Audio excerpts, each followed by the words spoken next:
আজ করছি একটা রাইসের প্রিপারেশন। তার জন্য কড়াই গরম করে তেল দিয়ে দিলাম। তেলটাকে গরম করে জিরে আর শুকনো লঙ্কা ফোড়নে দিয়ে দিলাম। জিরে আর শুকনো লঙ্কার যে সুগন্ধটা বেরিয়ে যাবে, সঙ্গে সঙ্গে দিয়ে দিচ্ছি এখানে পেঁয়াজ কুচি। দেখে বুঝতেই পারছো করছি জিরা রাইস।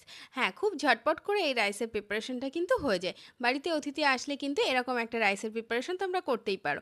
দিয়ে দিলাম লবণ এবং চিনি পরিমাণ মতন। আর এদিকে কিন্তু আমি রাইসটা 70% কুক করে রেখেছিলাম লবণ এবং চিনি দিয়ে, যার ফলে পরে কিন্তু আর আমাকে লবণ চিনি কিন্তু অ্যাড করতে লাগবে না। তো এবার দেখো পেঁয়াজে কিন্তু আমার বেশ ব্রাউন ব্রাউন কালার চলে এসেছে। এর মধ্যে দিয়ে দিচ্ছি আমি রাইসটাকে। এবার রাইসটাকে বেশ ভালো করে নাড়াচাড়া করে নিয়ে এর মধ্যে দিয়ে দেবো পরিমাণ মতন ঘি। এটা ঘিটা তোমরা তোমাদের পরিমাণ মতন দেবে। আমি এখানে 1 চামচ দিয়েছি, আর তারপরে দিয়ে দিলাম গরম মশলার গুঁড়ো।